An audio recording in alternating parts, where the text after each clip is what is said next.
আমি যে গোলকে বসে বসে তার নাম নিয়ে কাঁদি। যদি কেউ আমায় একটি ফুল দেয় আমি তাই আস্বাদন করি। ফুল না পেয়ে যদি কেউ একটি তুলসী পত্র দেয় আমি তাই খাই রে রঘু। গঙ্গার জলে না পেয়ে যদি কেউ দু ফোঁটা নয়নের জল দেয় আমি তাই আস্বাদন করি। এত বড় ভক্ত মীরা আমাদের মতো মানুষ হয়ে জন্ম নিয়ে ভগবানকে নিজের স্বামী হিসেবে পেয়েছিল। তা সেই রকমই ভক্ত, ছোট্ট ভক্ত রঘুনন্দনের কথা আজকে আমরা আস্বাদন করব। তেমনি দুই ভাই মহাপ্রভুকে দেখবে বলে একেবারে গৃহ ত্যাগ করে চলে এসেছে নবদ্বীপে। দুই ভাই দূর থেকে মহাপ্রভুকে দর্শন করছে। বড় ভাই বলছে, ভাই আমি কি দেখছি জানিস? আমি দেখছি গোরা নৃত্য করছে। ছোট ভাই নরহরি বলছে, না দাদা আমি দেখছি রাইধনী নৃত্য করছে। দূর থেকে দর্শন করছে আর মনে মনে ভাবছে আমরা কি ওই গৌর দর্শন পাবো? ওই ভিড়ের মধ্যে কি আমরা গৌরের চরণ ছুঁয়ে তার প্রণাম করে তার কৃপা লাভ করতে পারবো? ভিড়ের আড়াল থেকে মুকুন্দ সরকার চিন্তা করছেন এই কথা। ভিড়ের আড়াল থেকে মুকুন্দ সরকার এই কথা চিন্তা করছেন। এমন সময় মহাপ্রভু হঠাৎ চিৎকার করে বলে উঠলেন, মুকুন্দ শত জনমেও আমার কৃপা পাবে না। মহাপ্রভু হঠাৎ চিৎকার করে বলে উঠলেন, মুকুন্দ নামে যে ভক্ত এসেছে সে শত জনমেও আমার কৃপা পাবে না। যে যাকে ভালোবাসে বাবা, তার মুখে যদি এমন কথা শোনা যায় বুকে কত ব্যথা হয়। মহাপ্রভুর কৃপা পাওয়ার জন্য মুকুন্দ ঘর বাড়ি সব পরিত্যাগ করে চলে এলো, আর সেই মহাপ্রভু বলে কিনা শত জনমেও তার কৃপা হবে না। মাগো এই কথা শুনলে আমরা সঙ্গে সঙ্গে গঙ্গার জলে গিয়ে ঝাঁপ দিতাম। কিন্তু মুকুন্দ কি করলো জানেন? সত্যি মহাপ্রভুর দলরা সব পাগলের দল। মুকুন্দ এই কথাটা শুনে হাত তুলে নাচছে, আনন্দে নাচছে। সবাই বলছে, মুকুন্দ তুমি কি পাগল হয়ে গেলে নাকি? আরে মহাপ্রভু বলল শত জনমেও তার কৃপা হবে না, আর তুমি তাই শুনে ধেই ধেই করে নাচছো। আমি হলে এতক্ষণ গঙ্গার জলে গিয়ে ঝাঁপ দিতাম। তখন মুকুন্দ বলে, নাচবো না কেন? প্রভু তো বলেছেন শত জনমেও তার কৃপা হবে না, কিন্তু 101 নম্বর জনম যখন পাবো আমি তখন তো তার কৃপা পাবো। আমি তখন তো তার কৃপা পাবো, তখন তো তার কৃপা পাবো, তো তার কৃপা পাবো। আমি 100 জনম না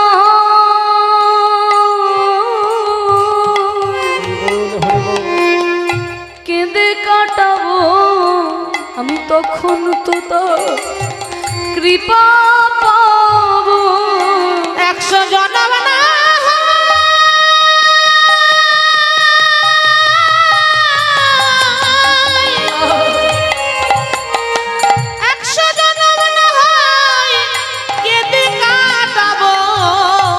তখন তো তার কৃপা পাবো।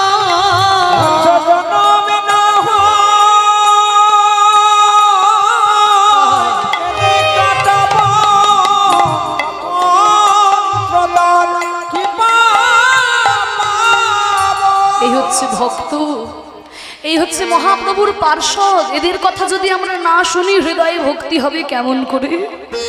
বলছি 100টা জন্ম না হয় আমি কেঁদে কেঁদেই যাবো, কিন্তু 101 নম্বর জন্মে তো তার কৃপা পাবো। কোনোদিন কৃপা হবে না তা তো প্রভু বলে নাই। এই কথা যেই মুকুন্দের মুখে শুনেছে আর কি মহাপ্রভু তা থাকতে পারে? তাড়াতাড়ি মুকুন্দকে কাছে ডেকেছে। মুকুন্দকে কাছে ডেকে মুকুন্দের মাথায় হাত বুলিয়ে দিচ্ছে আর মুকুন্দ কাঁদছে। ওমা সে কি কথা! যখন বললাম কৃপা হবে না তখন হাসছিলে, ধেই ধেই করে নাচছিলে, এখন যখন আদর করে মাথায় হাত বুলিয়ে দিচ্ছি তখন কাঁদছো। দুঃখের কথায় হাসছিলে, এখন আনন্দের কথায় কাঁদছো।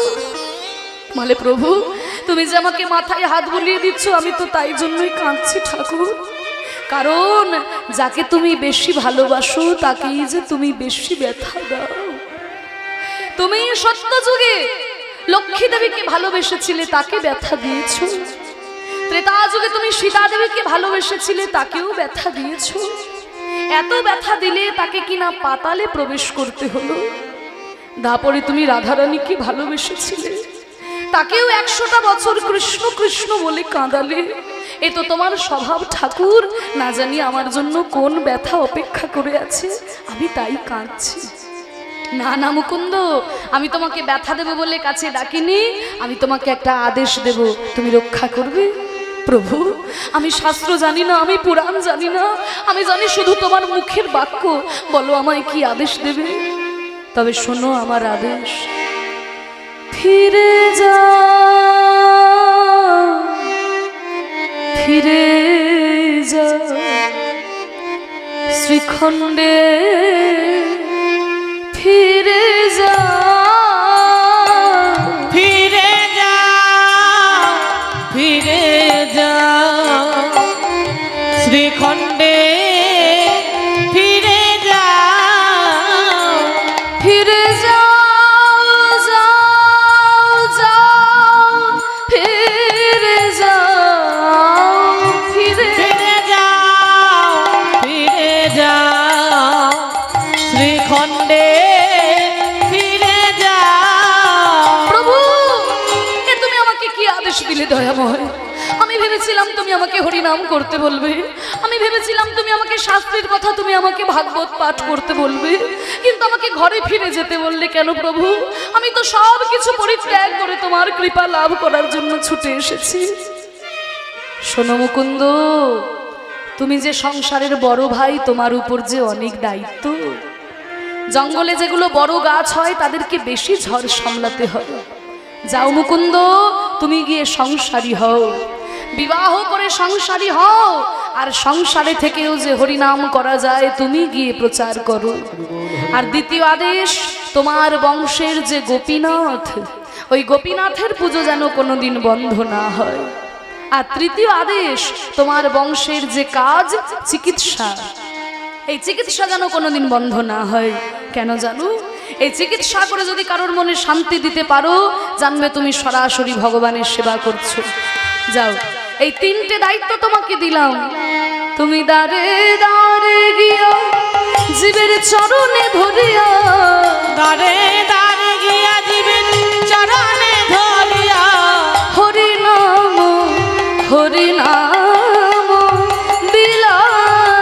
ফিরে যাও, ফিরে যাও শ্রীখণ্ডে, ফিরে যাও, ফিরে যাও, ফিরে যাও শ্রীখণ্ডে, ফিরে যাও। প্রভু, সংসারে থাকলে আমায় কি ঠাকুর ভালোবাসবে? যারা সংসার ত্যাগ করে তার নাম করে তারা তো ভগবানের প্রিয় হয়। আর আমি যদি এই মায়ার বন্ধনে পড়ে থাকি, ও মা, সে কি মুকুন্দ? আরে তুমি ওই নারদের ঘটনাটা শোনোনি? কোন ঘটনা প্রভু? শোনো তবে আমি বলি। ওই যে একদিন নারদ মুনি ভোরবেলায় ঘুম থেকে উঠে দেখে কি নারায়ণ কাঁদছে। নারদ এসে বলছে, ঠাকুর, এই ভোরবেলাতে ঘুম থেকে উঠে তুমি কাঁদছো কেন? নারায়ণ বলছে, নারদ, আমি কেন কাঁদছি জানো? সকালবেলায় উঠে একজন গৃহী ভক্ত আমার নাম করছে, একজন সংসারী ভক্ত আমার নাম করছে, তাই আমি কাঁদছি। নারদ কেঁদে উঠলো, ঠাকুর, কোথাকার কে রামশ্যাম যদুমধু তোমার নাম করছে বলে তুমি কাঁদতে বসেছো? আর আমি প্রতিদিন বিনা বাজিয়ে তোমার নাম করি, কই কোনোদিন তো আমার জন্য কাঁদো না। নারায়ণ বলছে, নারদ, আমি তোমার জন্য কাঁদি না বলে তোমার দুঃখ হয়েছে? বেশ বেশ, আমি তোমার জন্য কাঁদবো। তা তুমি একটা কাজ করতে পারবে? তুমি যা বলবে আমি তাই করব। ঠিক আছে, শোনো, কোনো কঠিন কাজ নয় নারদ, আমার এই তেলের বাটিটা নিয়ে যাও। এই তেলের বাটি একদম কানাই কানাই ভর্তি তেল, এক ফোঁটাও তেল যেন কোথাও না পড়ে। এবার কানাই কানাই ভর্তি তেলের বাটি নিয়ে মাগো নারদ বাবা, খুব সাবধান। ও মাইরা, কেউ কথা বলবে না, এক ফোঁটা তেল পড়ে গেলে নারায়ণ আর কাঁদবে না। তো বিনাটাই যত ঝামেলা, বিনাটাকে নামিয়ে রেখেছে তেলের বাটি নিয়ে, একবার পায়ের দিকে একবার তেলের দিকে, সারাদিন ঘুরতে যাচ্ছে নারদ। এই গেল, এই পড়ে গেল, পড়ে গেল।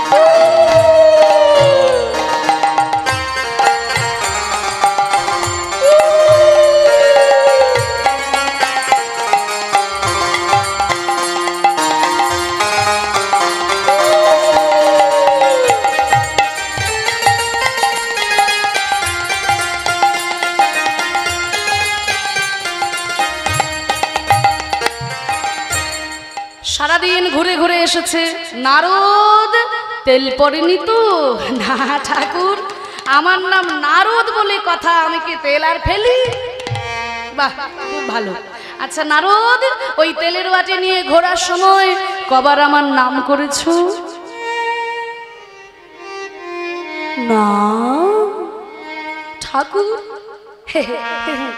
আমাকে আমাকে ও যে তেলের দায়িত্ব তুমি দিয়ে দিলে, ওই তেলের খেয়াল রাখতে গিয়ে আমি তোমার নাম নিতে ভুলে গেছি। নাম নিতে ভুলে গেছি। নারায়ণ বলছে, নারদ, একবারটি তেলের খেয়াল রাখতে গিয়ে তুমি আমার নাম ভুলে গেলে।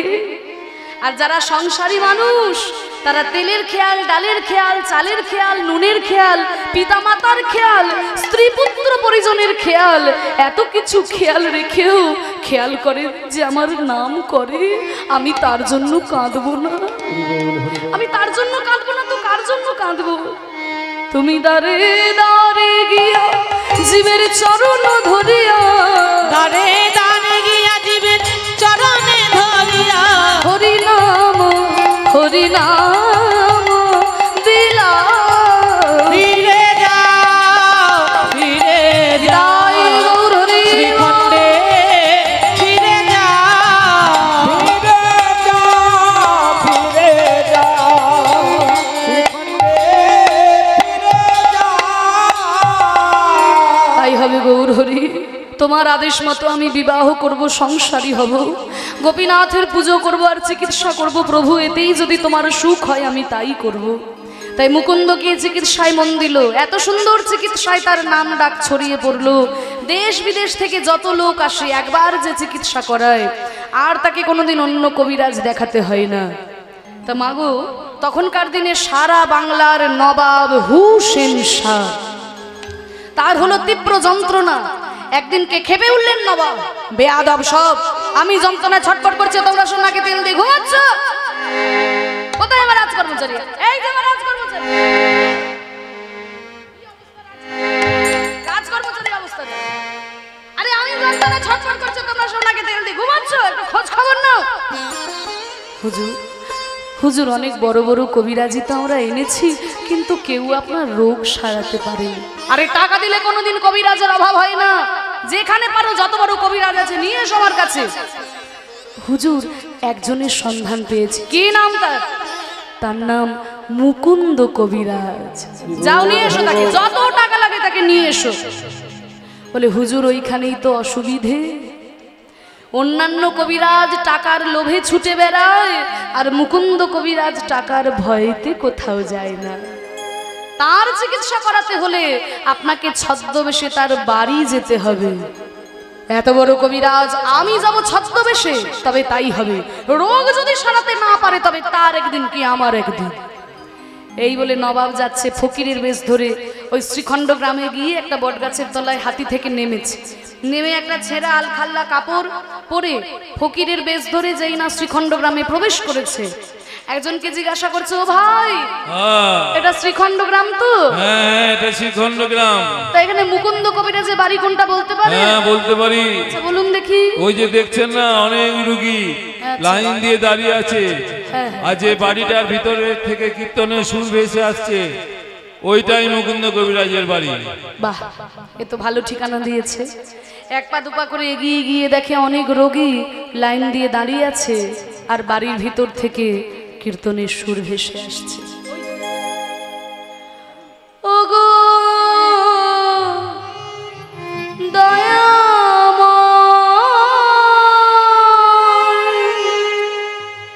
ওগো আমার মন মন্দিরে মদন মোহ, তুমি দাঁড়াবে নাকি গো আসিয়া? আমি পাথরের মন্দির করে দিতে পারবো না, আমি সোনার মন্দির করে দিতে পারবো না। ও গো আমার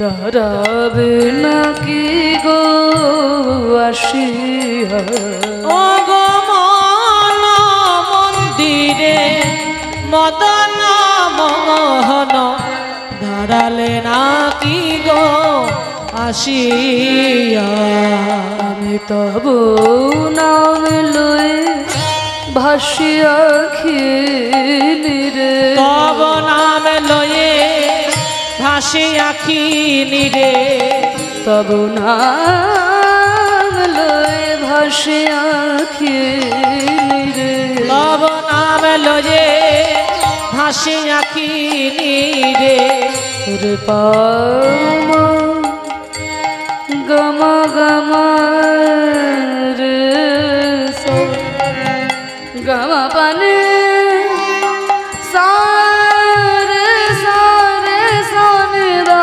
পামা গমা গমা পানে রে সানে দা পামা গমা গা তব নাম লয়ে ভাসিয়া খেলি রে তব নাম লয়ে ভাসি আখি নিরে আমি কাঁদে আমি কাঁদে আমি কাঁদে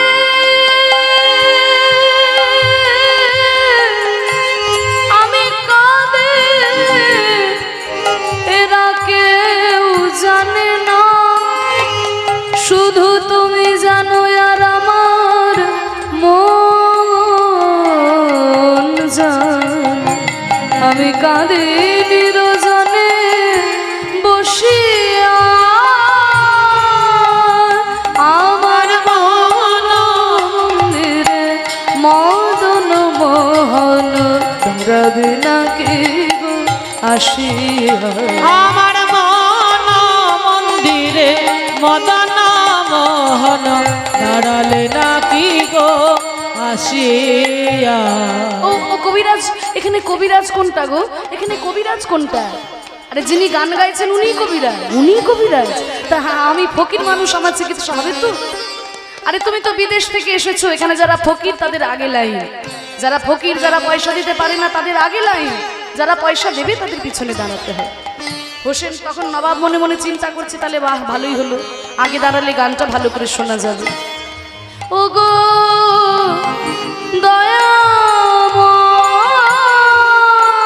দয়াময় পতিত পাবন কৃপাময় তুমি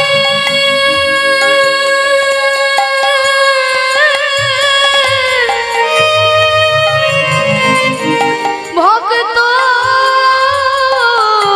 বৎস আমার অন্তিম কালে দিও দর্শন আমায় অন্তিম কালে দিও দর্শন শুধুই আশা ছিল মনে মনে আমার মন মন্দিরে মদন মোহন দাঁড়ালে নাকি গো আসিয়া ওগো দয়াময়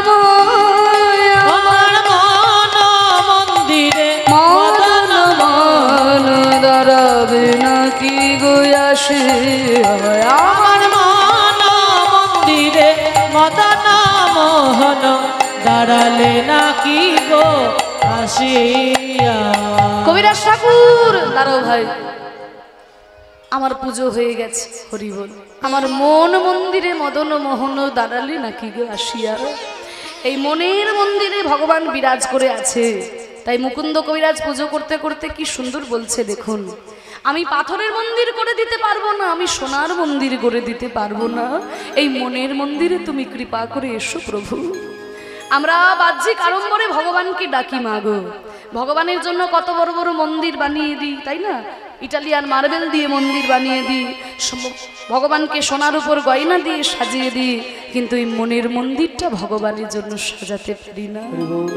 কিন্তু ভগবান তো এই মন্দিরে থাকেন না, মসজিদে থাকেন না, গয়াকাশী বৃন্দাবনে থাকেন না। ভগবান কোথায় থাকেন? ও ভাইরা, ভগবান কোথায় থাকে জানো? কেউ বলে মন্দিরে ভগবান থাকে, বলে না না, কেউ বলে মসজিদে ভগবান থাকে, আবার কেউ বলে না আমাদের ওই গির্জায় ভগবান আছে। তাহলে ভগবান কোথায় থাকে? একটা ছোট্ট উদাহরণ দিয়ে বলি, তোমাদের কাছে ব্যাপারটা পরিষ্কার হবে। একজন শেঠজি হাওড়া থেকে ব্যাগে 5 লাখ টাকা নিয়ে দিল্লি যাচ্ছে, ব্যাগে 5 লাখ টাকা নিয়ে হাওড়া থেকে দিল্লি যাচ্ছে। তো একজন চোর কোনো ক্রমে জেনে গেছে যে শেঠজি ব্যাগে 5 লাখ টাকা নিয়ে দিল্লি যাচ্ছে। এবার শেঠজি উঠেছে হাওড়া স্টেশনে, তার কয়েকটা স্টেশন পরেই চোর উঠে একেবারে শেঠজির পাশের সিটে গিয়েই বসেছে। আর যেই না চোর উঠে শেঠজির পাশে গিয়ে বসেছে, অমনি শেঠজি চোরের মুখ দেখে বুঝেছে ব্যাটার মতলব ভালো নয়, অতএব 5 লাখ টাকার ব্যাগটা নিয়ে আমাকে একটু সাবধানে থাকতে হবে। শুধু ধন থাকলে হয় না বাবা, ধন রক্ষা করতেও জানতে হয়। তা শেঠজি যেমন ধন বইতে জানেন, ধন রক্ষা করতেও তিনি জানেন। 5 লাখ টাকার ব্যাগটাকে কোলের মধ্যে চেপে বসে আছে, আর ওদিকে চোর মনে মনে চিন্তা করছে কখন শেঠজি বাইরে যাবে আর সেই সুযোগে আমি ব্যাগ থেকে 5 লাখ টাকাটা বের করে নেব। দেখতে দেখতে চোরও আর বাইরে যায় না, শেঠজিও আর বাইরে যায় না। ধীরে ধীরে ট্রেনটা হাওড়া থেকে ধানবাদ স্টেশন পৌঁছে গেল। চোর মনে মনে চিন্তা করছে শেঠজি তো আর বাইরেই যাচ্ছে না, 4-5 ঘন্টা হয়ে গেল, আমরা হাত পাটা লেগে গেছে, যা একটু বাইরে থেকে হাত পাটা ছাড়িয়ে আসি। এই বলে যেই না চোর গেছে বাইরে হাত পা ছাড়াতে, শেঠজি মনে মনে চিন্তা করছে বাবা এই আমার ভালো সুযোগ, এই সুযোগে আমার 5 লাখ টাকাটা তাড়াতাড়ি কোথাও সরিয়ে ফেলতে হবে। এই বলে শেঠজি করলেন কি না, ব্যাগ থেকে 5 লাখ টাকাটা বের করে একটা নির্জন জায়গায় রেখে দিলেন, অন্যত্র রেখে দিল যাতে চোর খুঁজে না পায়। পরক্ষণেই চোর এসে শেঠজির পাশে বসেছে। তখন শেঠজি চোরকে ডেকে বলছে, ও ভাই, ও ভাই, আমার এই ব্যাগটা একটু দেখো তো, আমি বাইরে থেকে আসছি। চোর মনে মনে চিন্তা করছে আমি তো এই সুযোগের অপেক্ষাতেই বসেছিলাম, তুমি কখন বাইরে যাবে আর সেই সুযোগে আমি তোমার ব্যাগ থেকে 5 লাখ টাকাটা বের করে নেব। আর যেই না শেঠজি বাইরে গেছে, চোর আর বিলম্ব না করে যখনই তাড়াতাড়ি করে ব্যাগের চেনটা খুলেছে, দেখে ফাঁকা, টাকা নাই। কি, আমি পাকা খবর নিয়ে এলাম শেঠজি ব্যাগে 5 লাখ টাকা নিয়ে দিল্লি যাচ্ছে, তাহলে আমার খবর তো কোনোদিন ভুল হয় না। তাহলে আমার মতো চোরকে ফাঁকি দিয়ে শেঠজি টাকাগুলো কোথায় রাখলেন? ভেবে পাচ্ছে না। দেখতে দেখতে ট্রেনটা দিল্লির কাছাকাছি পৌঁছে গেল। চোর মনে মনে চিন্তা করছে আমি এমন চোর, আজ অব্দি কারোর বাড়িতে চুরি করতে গিয়ে আমি খালি হাতে ফিরি নাই, আর আজকে আমি শেঠজির কাছে হেরে যাব। নিজের হারটাকেও চোর মেনে নিতে পারছে না। তখন শেঠজির কাছে এসে বলছে, শেঠজি, হ্যাঁ বলো ভাই, আপনার সঙ্গে একটু কথা ছিল। হ্যাঁ বলো। আমি ভালো মানুষ নই, আমি একজন চোর, আমি ভালো মানুষ নই। আমার কাছে পাকা খবর ছিল আপনি ব্যাগে 5 লাখ টাকা নিয়ে দিল্লি যাচ্ছেন। তা আপনি যখন ওই বাইরে গেলেন, আমি আপনার ব্যাগের চেনটা খুলে দেখলাম ফাঁকা। তা শেঠজি, আপনি যদি আমাকে একটু দয়া করে বলেন, আমার মতো চোরকে ফাঁকি দিয়ে আপনি টাকাগুলো কোথায় রেখেছেন? না না, আপনি ভয় পাবেন না, চুরি আমি করব না, চুরি করার স্বাদ আমার মিটে গেছে। আমি শুধু জানতে চাই আমি এমন চোর, আজ অব্দি কারোর বাড়িতে চুরি করতে গিয়ে খালি হাতে ফিরি নাই, সেই চোরকে ফাঁকি দিয়ে আপনি টাকাগুলো কোথায় রেখেছেন? তখন শেঠজি বলছে, শোনো ভাই, তুমি যেমন আমাকে সত্যি কথাটা বললে, এবার আমিও তোমাকে সত্যি কথাটা বলি। তুমি যখনই আমার পাশে উঠে বসলে, আমি তোমার মুখ দেখে বুঝেছিলাম তোমার মতলব ভালো নয়। তাই তুমি যেমন অপেক্ষা করছিলে আমি কখন বাইরে যাব, তেমনি আমিও অপেক্ষা করছিলাম তুমি কখন বাইরে যাবে। আর যেই না তুমি আমার আগে বাইরে গেলে, আমি কি করেছি জানো? আমি কি করেছি জানো? আমি ওই আমার ব্যাগ থেকে টাকাটা বের করে আমি ওই তোমার ব্যাগের মধ্যে রেখে দিয়েছি। কারণ আমি নিশ্চিত জানি তুমি আমার ব্যাগটা খুঁজে দেখবে, কিন্তু নিজের ব্যাগটা একবারও খুঁজে দেখবে না। তোমার ওই ব্যাগটাতে আমি গুনে গুনে দেখলাম 9টা জায়গায় তালি মারা আছে। এই নবতালি যুক্ত ব্যাগ বাবা আমাদের এই দেহ ব্যাগ, এই নবতালি যুক্ত ব্যাগ। 2 কান, 2 চোখ, 2 নাকে ছিদ্র, মুখ পায়ু উপস্থ, এই নবতালি যুক্ত ব্যাগ। ভগবান সব জায়গা থেকে ছেড়ে দিয়ে লুকিয়ে আছেন আমাদের এই হৃদয় মন্দিরে, কারণ ভগবান নিশ্চিত জানেন মানুষ আমাকে সর্বত্র খুঁজে বেড়াবে কিন্তু নিজের হৃদয়টা একবারও খুঁজে দেখবে না, নিজের হৃদয়টা একবারও খুঁজে দেখবে না। তাই তো বিশ্বকবি বলেছেন, আমার হিয়ার মাঝে লুকিয়েছিলে, দেখতে আমি পাইনি তোমায়, দেখতে আমি পাইনি। বাহির পানে চোখ মেলেছে, বাহির পানে আমার হৃদয় পানে চাইনি, আমার হিয়ার মাঝে লুকিয়েছিলে, দেখতে আমি পাইনি তোমায়, দেখতে আমি পাইনি। আমার সকল ভালোবাসায় সকল আঘাত সকল আশায়, আমার সকল ভালোবাসায় সকল আঘাত সকল আশায় তুমি ছিলে, আমার কাছে তুমি ছিলে। আমি তোমার কাছে যাইনি, আমার হিয়ার মাঝে লুকিয়েছিলে, দেখতে আমি পাইনি তোমায়, দেখতে আমি পাইনি। তুমি মোর আনন্দ হয়ে ছিলে, আমার খেলায় তুমি মোর আনন্দ হয়ে ছিলে, আমার খেলায় আনন্দে তাই ভুলেছিলে, আনন্দে তাই ভুলেছিলে, কেটেছে দিন হেলায়, গোপন রহে গভীর প্রাণে আমার দুঃখ সুখের গানে, গোপন রহে গভীর প্রাণে আমার দুঃখ সুখের গানে, সুর দিয়েছ তুমি, আমি তোমার গান তো গাইনি, আমার হিয়ার মাঝে লুকিয়েছিলে, দেখতে আমি পাইনি তোমায়, দেখতে আমি পাইনি। বাহির পানে চোখ মেলেছে, বাহির পানে আমার হৃদয় পানে চাইনি, আমার হিয়ার মাঝে লুকিয়েছিলে, দেখতে আমি পাইনি তোমায়, দেখতে আমি পাইনি। নিতাই গৌর প্রেমানন্দে হরি বল, হরি বল। ভগবান নিজ মুখে বলেছেন, নাহং তিষ্ঠামি বৈকুণ্ঠে যোগিনং হৃদয় নাচ মদ ভক্তা যত্র গান্তি তত্র তিষ্ঠামি নারদ। আমি যোগীর হৃদয়ে থাকি না, আমি থাকি আমার ভক্তের হৃদয়ে। তাই মনের মন্দিরটা ভগবানের জন্য সাজাতে হবে মাগো। মুকুন্দ কবিরাজ যখন পুজো করছে, নবাব তখন হুসেন ফকির বলছে, কবিরাজ ঠাকুর দাঁড়াও বাবা, আমি পুজো করব।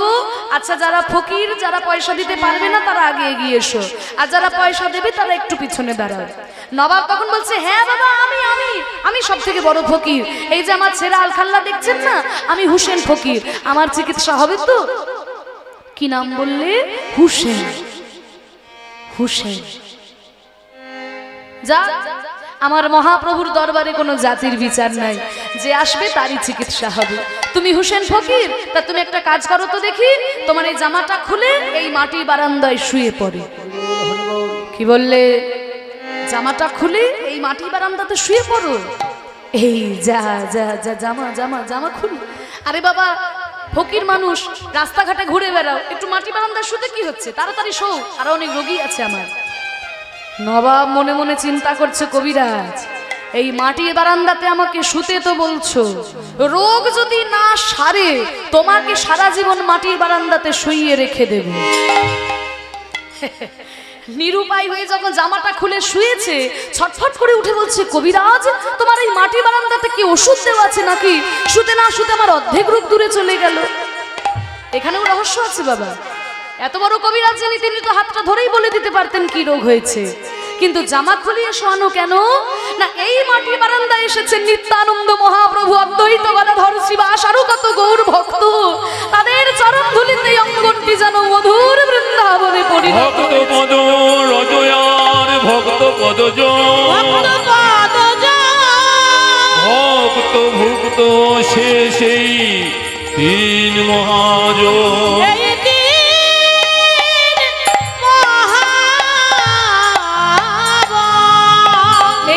বারান্দায় গড়াগড়ি দিতে পারলে কোনো না কোনো জন্মে তার ভক্তির উদয় হবেই হবে।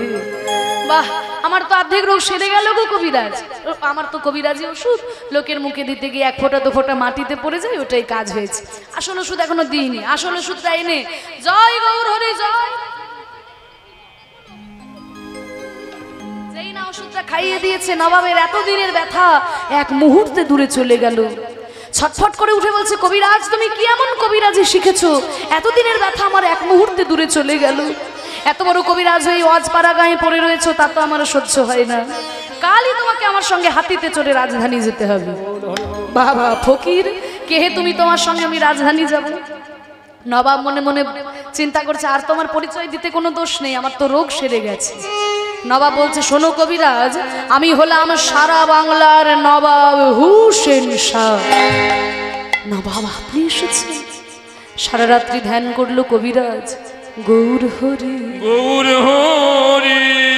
আমি তো নবাবের চিকিৎসা চাইনি ঠাকুর, নবাবের সঙ্গে গিয়ে আমি কি করব? ধ্যানের মধ্যে মহাপ্রভু বলে উঠল, মুকুন্দ, পথের ভিখারি হোক আর সিংহাসনের নবাব, তোমার চোখে সবাই সমান, জীব নিত্য কৃষ্ণ দাস। কৃষ্ণ দাস গানে তুমি নবাবের সঙ্গে যাচ্ছ, যাও, কৃষ্ণের ইচ্ছা হলে আবার তুমি শ্রীখণ্ডে ফিরে আসবে। তাই নবাবের সঙ্গে হাতিতে চড়ে রাজধানী যাচ্ছে। আর যেতে যেতে বলছে, নবাব আমার কিন্তু দুটি শর্ত। এক হলো, আমাকে কিন্তু আপনার ওই রাজপ্রাসাদে রাখলে হবে না, আমাকে একটা ছোট্ট কুঁড়ে ঘর করে দিতে হবে। আর দু নম্বর শর্ত হলো, আপনার চিকিৎসার সঙ্গে সঙ্গে আমাকে ওই গরিব দুঃখীদেরও চিকিৎসা করতে দিতে হবে। নবাব বলছে, কবিরাজ তোমার মতো 5 জন কবিরাজ যদি আমার বাংলাতে থাকতো, তাহলে আমাকে গরিব দুঃখীদের চিন্তা করতে হতো না। নবাব একটা কুঁড়ে ঘর করে দিয়েছে মুকুন্দ কবিরাজকে, আর ওই কুঁড়ে ঘরের মধ্যে গোপীনাথের মূর্তিটা বসিয়েছে।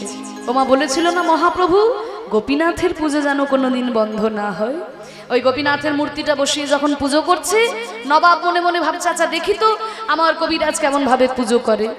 এই বলে যখন পুজো করতে বসেছে, আর ওদিকে নবাব সকাল থেকে দাঁড়িয়ে আছে, বিকেল হয়ে যাচ্ছে, মুকুন্দ কবিরাজ পুজো করেই চলেছে, নবাব দাঁড়িয়ে দেখেই যাচ্ছে। ভাবলো, এ কি রে বাবা, এ তো পুজো করেই চলেছে, কোনো দিকে কোনো হুঁশ নাই। হুঁশ থাকবে কি করে? তখন তো কবিরাজ কৃষ্ণের রূপের মধ্যে ডুবে গিয়েছে। এই মুকুন্দ কবিরাজ তো যে সে নয়, এই মুকুন্দ কবিরাজ হচ্ছে বৃন্দাবনের বৃন্দাদেবী। বৃন্দাদেবী যেমন কৃষ্ণের রূপ দেখে ভাবে ডুবে যেতেন, আজকে সেই ভাবে তো ভাবিত মুকুন্দ, তা আজকে ভাবে ডুবে গিয়েছে, আর গোবিন্দের সামনে বসে পুজো করছে। ও গো পরাণ সখী গো, ও আমার কানু কানু সে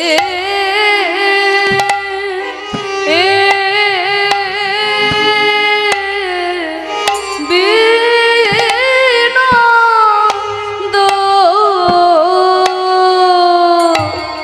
রা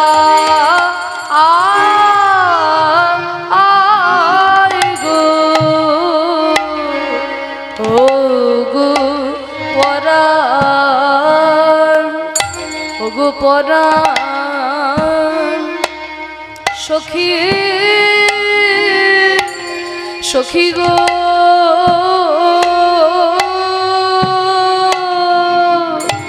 ওই আমার কানু এই কথা বড় গর্ব করে তোদের কাছে বলি গো ওই রূপ দেখে কে ধৈরাজ ধরে এমন কুলবতী কেবা মধ্যম দশকুশি তাল 14 মাত্রা রূপ দেখে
আপনারা ধৈর্য ধরে শুনলেন এটা হচ্ছে মধ্যম দশকুশি তাল 14 মাত্রা 4-4-2-4 ছন্দ যিনি আমাকে কৃপা করে শিখিয়েছেন কীর্তন সম্রাট শ্রী সুমন ভট্টাচার্য মহাশয় আমার প্রথম কীর্তন শিক্ষা এই যে আমার বাবা কিবোর্ড বাজাচ্ছেন কীর্তনিয়া গদাধর দাস উনি আমাকে প্রথম কীর্তন শিক্ষা দান করেছেন সেই 5 বছর বয়সে উনি কোলে করে আসরে তুলেছিলেন পরবর্তীকালে কীর্তন সম্রাট শ্রী সুমন ভট্টাচার্য মহাশয় কৃপা করেছেন এবং কীর্তনের মূল ঘরানার গান উনি কৃপা করে শিখিয়েছেন আমি শুনলাম আপনাদের এই আসরেও উনি অনেক বছর আগে গান পরিবেশন করে গেছেন তা যাই হোক ওনার কৃপাতেই এগুলো শেখা আপনারা যে ধৈর্য ধরে শুনছেন এটাই বড় ভালো লাগছে কারণ এখন গাওয়া যায় না এইগুলো শুরু করলেই হয় কারোর বাথরুম পেয়ে যায় কারোর বিড়ি খেতে যেতে হয় যাই হোক এগুলো শুনলে পরে আমাদের উপকার হয় এগুলো তো আমাদের সম্পদ তাই এগুলো রক্ষা করার দায়িত্ব আমাদের তা দেখুন আমাদের ভারতীয় মানে ইন্ডিয়ান ক্লাসিক্যাল মিউজিককে ভেঙেই তো নরোত্তম দাস ঠাকুর এই কীর্তনের তাল তরঙ্গগুলো সৃষ্টি করেছেন তাই এক ক্লাসিক্যাল মিউজিকে একটা বড় বিলম্বী তালের পরে যেমন একটা ছোট খেয়াল গাওয়া হয় তেমনি কীর্তনেও কিন্তু তাই এই যে বড় তালটার পরে এটা একটা ছোট অংশ ওগো আমার কানু সে বিনোদরা সখী আমার কানু সে বিনোদরা এটা হচ্ছে দুঠুকি তাল ছোট দুঠুকি তাল 7 মাত্রা 3.5 ছন্দ 1-2-3 1-2-3 1-2-3 1-2-3 কানু সে বিনোদরা গোবিন্দের বিনোদ শিকুরে বিনোদ বরিহা বিনোদ শিকুরে বিনোদ বরিহা উড়িছে বিনোদ বাই ও বরিহা উড়িছে বিনোদ বাই গো উড়িছে বিনোদ বাই ওই উড়িছে বিনোদ বাই গো উড়িছে বিনোদ বাই বিনোদ শিকুরে বিনোদ বরিহা উড়িছে বিনোদ বাই বিনোদ মানে সুন্দর সুন্দর মাথায় সুন্দর ময়ূর পুচ্ছের চূড়া সুন্দর হাওয়ায় দুলছে তার নিচে বিনোদ কপালে বিনোদ তিলক বিনোদ বিনোদ সাজে ওই বিনোদ কপালে বিনোদ তিলক বিনোদ বিনোদ বিনোদ ও মা তার তিলক দেখে ত্রিলোক ভোলে, না জানি তার কত শোভা, তিলক দেখে ত্রিলোক ভোলে, না জানি তার কত শোভা, তিলক দেখে ত্রিলোক ভোলে। আবার বিনোদ আধারে বিনোদ মুরলী, মুরলী বেজে যায়, মায়েরা উলুধ্বনি, মুরলী বেজে যায়,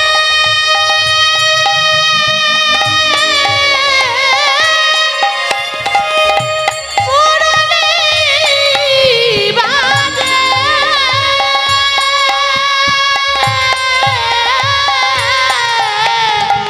বিনোদ